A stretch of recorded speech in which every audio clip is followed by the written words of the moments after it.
दूर दराज के क्षेत्रों के जो बच्चे पढ़ाई को छोड़ करके गुजरात पलायन कर जाते हैं, उनमें आपकी अहम भूमिका रहती है। उसके अलावा भी आपके कोई भी काम होंगे, दुर्गाराम जी को आधी रात को फोन तैयार करेंगे, अपनी व्यक्तिगत कोई भी समस्या होगी, दुर्गाराम जी तैयार रहते हैं।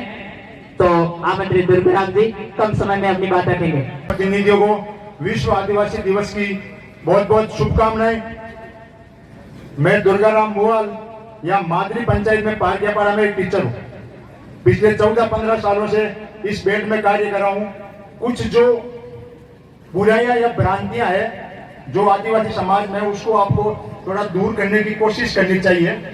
मेरे को मंच पे बुलाया था शुक्लाल जी, जो गमात गुरावाड़ा स्कूल में है, संजय जी कसोटा, ये हमारे टीम मेंबर है। ये भी सोसाइटी के लिए खूब अच्छा काम कर रहे हैं।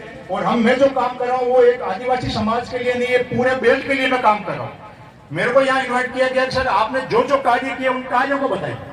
हमने अभी तक 14 से 15 साल में लगभग 800 से ज्यादा लड़के और लड़कियों को बाल मजदूरी और बाल तस्करी और लड़कियों को बेचे जाने से बचा के वापस शिक्षा से जोड़ा है।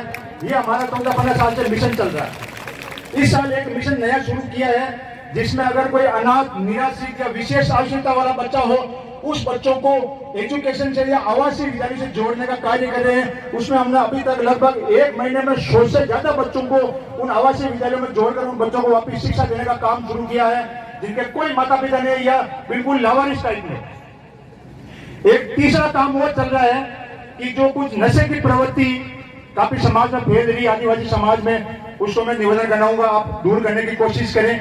कुछ बुराइयां जो बुराइयां मान लीजिए या आपकी प्रथा मान लीजिए, जैसे कम उम्र में लड़के लड़के बाप के शादी कर लेते हैं, एक आपको इसको रोकने का प्रयास कीजिए।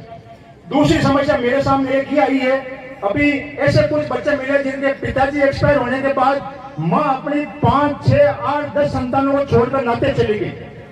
अब उन बच्चों का दरी दोरी कोई नहीं है, उनको देखने वाला कोई नहीं है।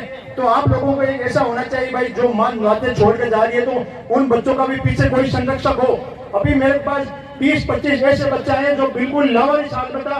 कल एक बच्चे का मैंने सोचिए अब आप, तो ऐसी जो पड़ता है ना नाते वाले, इसमें भी आप कुछ नियम कायदे बनाइए ताकि जो पीछे जो उनकी संतान है वो परेशान नहीं हो और वो माँ भी उन बच्चों का पोषण करने के लिए तैयार है, या जहाँ पे जाए वो बच्चों को साथ लेके जाए।